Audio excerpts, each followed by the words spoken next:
mualaf lagi.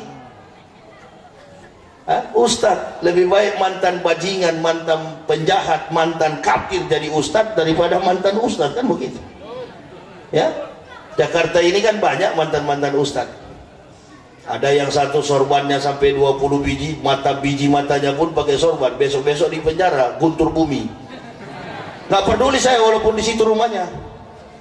Ini kan dakwah supaya kafir tahu, kul amara rabbi bil qis wa aqimu wujuhakum inda kulli masjidil wad'uh mukhlisina lahuddin kama ba'dakum ta'udun. Dakwah itu menyatakan keadilan kepada manusia, kepada dunia, supaya orang kafir tahu, oh memang betul-betul Islam adil. Tenang jiwa kita, menjadikan diri kita sebagaimana akhlak dan moral Nabi SAW. Kenapa kita harus begitu memperingati hari kelahiran Nabi? Ada yang berkata ini maulud, ini katanya bid'ah, menghambur-hambur uang royal. Ada ustadz yang bilang begitu. Dia tidak tahu bahwa makna esensial daripada maulud ini adalah syukur.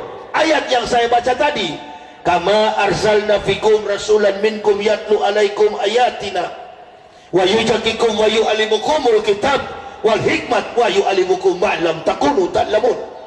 Kata Allah, kami sudah mengutus seorang rasul dari antara kamu, di tengah-tengah kamu, untuk membacakan ayat-ayat kami, menyucikan kamu, mengajarkan kamu kitab dan hikmat, Quran dan sunnah, hadis, dan mengajarkan kepada kamu rahasia ma'lam takunu ta'lamun, yang belum kamu ketahui. Jadi datangnya Nabi Muhammad ini, dia tidak hanya bercerita tentang neraka dan surga, tetapi Al-Quran ini mengandung pembentukan sumbangsi yang sangat besar bagi ilmu pengetahuan dan teknologi. Semua kesuksesan orang-orang kafir adalah dasarnya daripada Al-Quran. Semua mau belajar tentang apa di dalam Al-Quran ada, Bu, semuanya ada.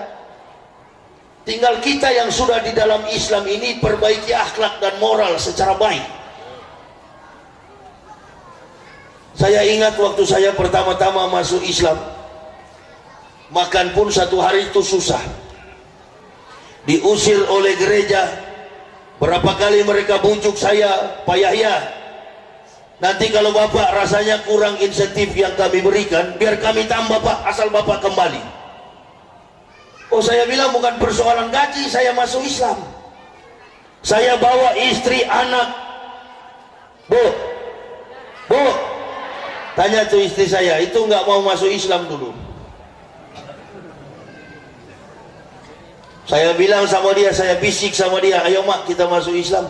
Waduh Pak, kalau masuk Islam nanti makan apa ya? Kalau masuk Islam tinggal di mana kita Pak? Keluarga kita semua di Manado Kristen. Oh, kamu takut soal makan? Iya. Bapak kerja apa nanti? Bapak kan pendeta. Kalau masuk Islam apa pekerjaan Bapak? Saya bilang jadi pendeta Islam. Baru dia sadar sekarang saya jadi pendeta Islam. Apa yang susah? Orang kafir saja tidak sujud barang serakaat pun. Orang kafir tidak sujud menyembah sholat kepada Allah. Diberkahi kehidupan mereka, apalagi kita orang Islam. Masya Allah, saya bilang sudah ikut saya. Masuk Islam, istri dan 3 orang anak. Ada itu di internet mengatakan Yahya sudah cerai dengan istrinya. Bohong, kafir, bohong. Tuh masih utuh. Memang ini kafir-kafir ini bosan ngajak saya kembali, fitnah. Macam-macam mereka fitnah saya.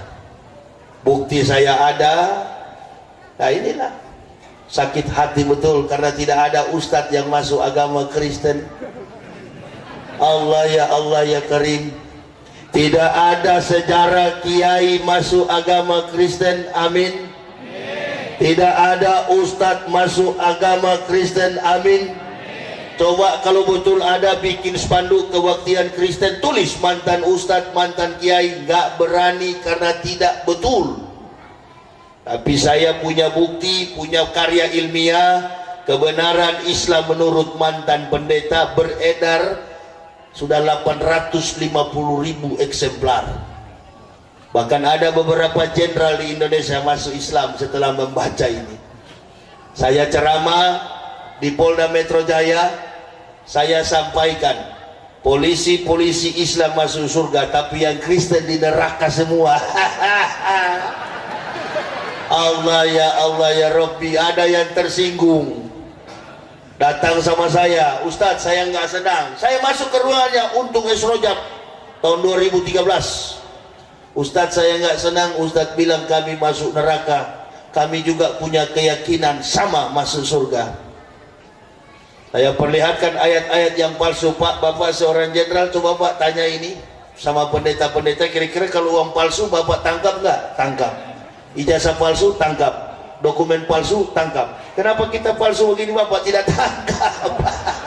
Tanya Pak sama pendeta-pendeta, bohong semua ini. Ya, ini kebohongan.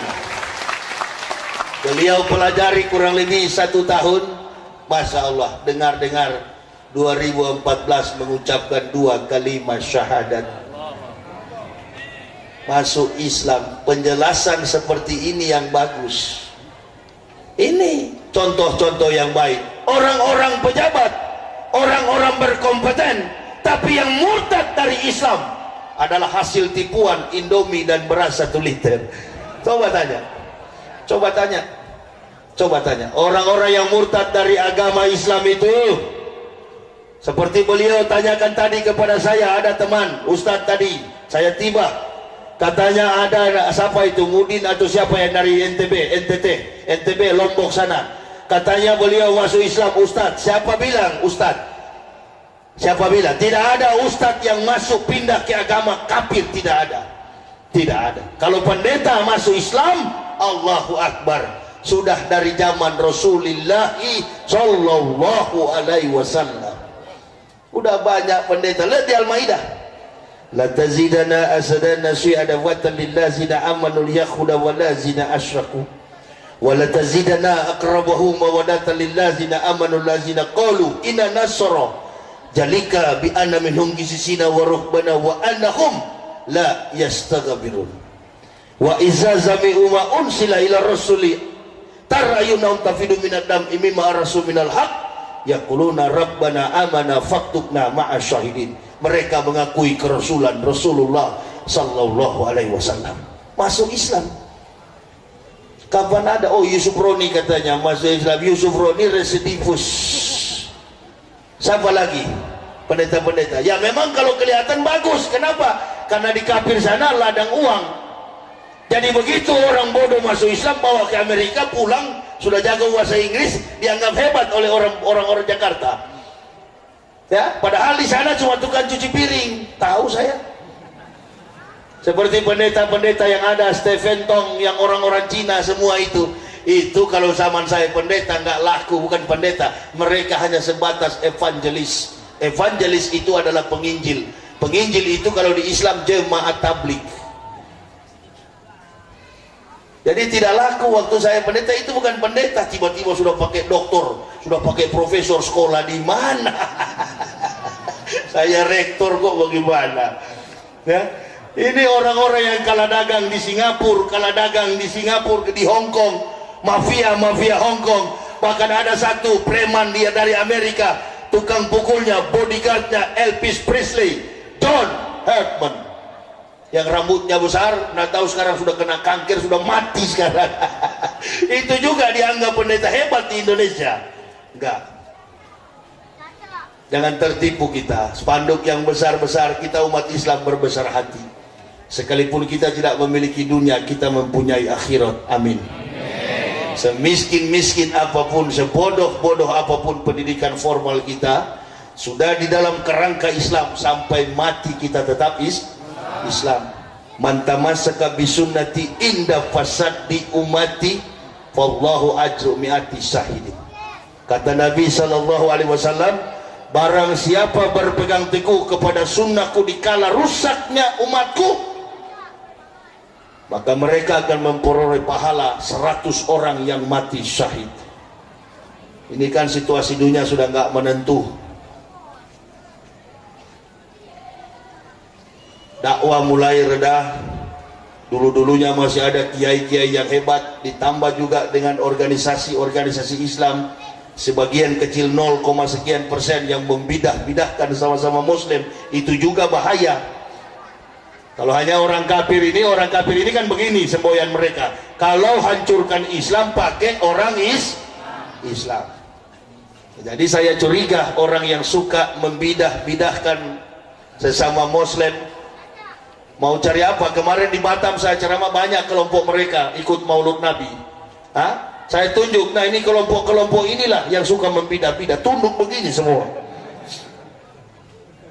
Berarti saya bilang nggak ada gunanya kalau kalian saling menuduh. Itu orang di luar sana yang kafir akan bilang haleluya. Kenapa? Muslim sama muslim berkelahi, kita berhasil. Kita berhasil. Muslim dengan muslim saling berkelahi. Ya, kalau mau serang yang kafir, bantu Ustadz Yahya, kan begitu. Muslim siapa saja yang saya bilang tadi nggak sholat sekalipun tetap masuk surga. Ditanya malaikat, orang apa? Islam. Sana masuk. Orang apa? Kristen, sana neraka. Begitu aja nanti cuma di sana. Barikatan mustafizatan ala rukabe. Terkapar di pelataran kiamat bagaikan seorang terdakwa di hadapan hakim. Ditanya itu umrihi fima afnahu wa an jasadihi fima ablahu wa an ilmihi wa amila bihi wa an malihi min aina iktasawa fima anfaqahu. Nah, nanti di pintu kedua baru ditanya 4 perkara itu. Tapi pintu pertama lolos masuk. Itu maksud saya.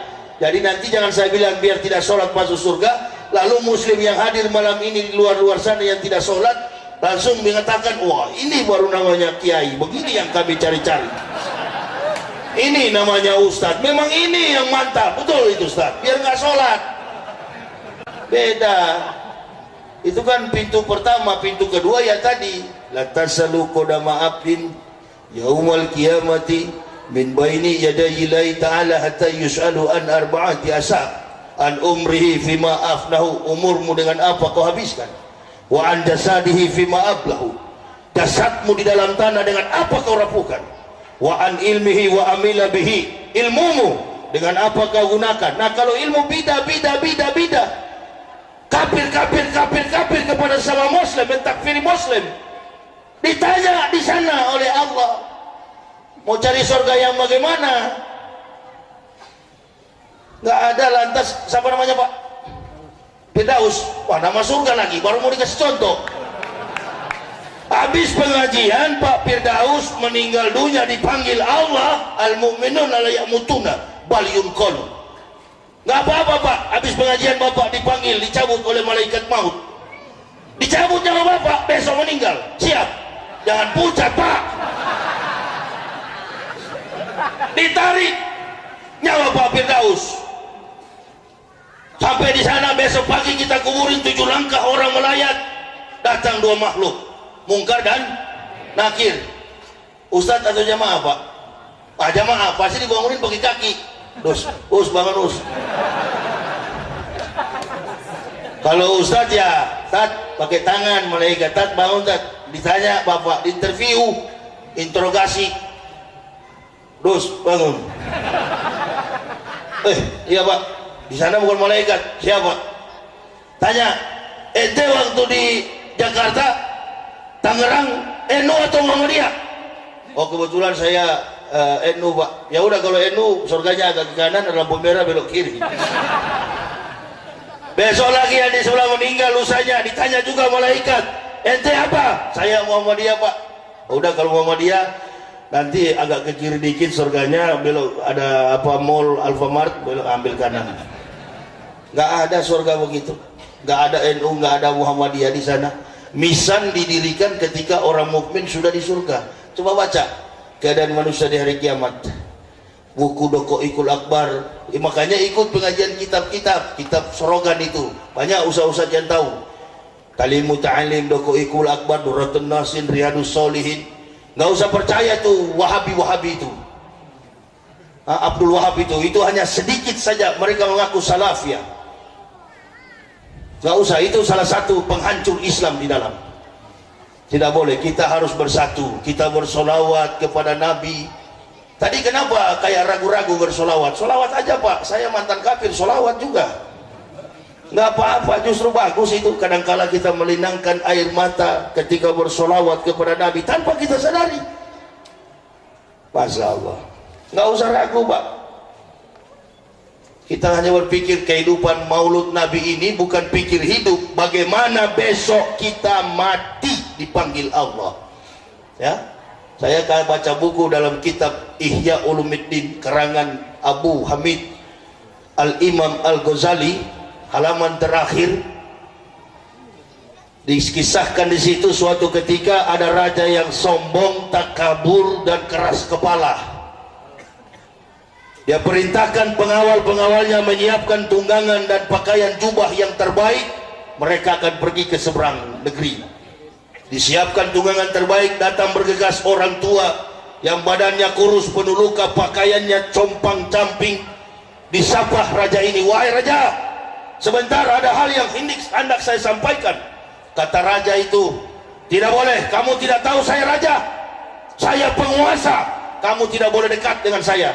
Sebentar saja raja, ada hajat yang penting yang hendak saya sampaikan." Karena diminta, raja akhirnya menyerahkan kepalanya. "Ya sudah, sampaikan apa yang hendak kau sampaikan." Dibisik oleh orang ini, "Saya malaikat maut." Pucat raja, pucat, nggak bisa lari. Mau tawar lagi, "Kalau begitu tolong berikan saya waktu 10 menit saja menyelesaikan urusan-urusan saya di rumah." "Oh," kata malaikat maut, "it's too late." Sudah terlambat. Pucat pasi tumbang dari tunggangan kudanya. Jalan malaikat maut pergi ke seberang sungai. Ada laki-laki yang tinggal sendirian. Istrinya sudah dipanggil ke rahmatullah, anaknya pun sudah berangkat. Takwa laki-laki ini. Ketuk pintu oleh malaikat maut. "Assalamualaikum ya akhinal kiram." Tidak menyaut, hanya terdengar percikan air dari dalam rumah. "Assalamualaikum" 3 kali. Usai berwudu, beliau menjawab, "Waalaikumsalam." "Tafadhal." Masuk ke dalam. "Siapa antum?" ditanya orang tua ini. "Saya malaikat maut." "Kenapa baru datang?" "Sudah lama saya tunggu." "Sudah lama saya tunggu." "Kenapa baru datang?" "Ayo, sudah siap, di mana mau cabut?" Kata malaikat maut, "Sebentar ngopi dulu ah." Siapa yang lebih siap? Apakah harta dunia ini, kekuasaan, pangkat dan jabatan bisa menjamin? Kenapa kita takut berdakwah mengatakan yang benar? Saya sendiri berdakwah, tidak pernah ada kelompok. Saya berdakwah sudah 9 tahun keliling Indonesia, tidak pernah ada kelompok. Inamal a'malu binniyat.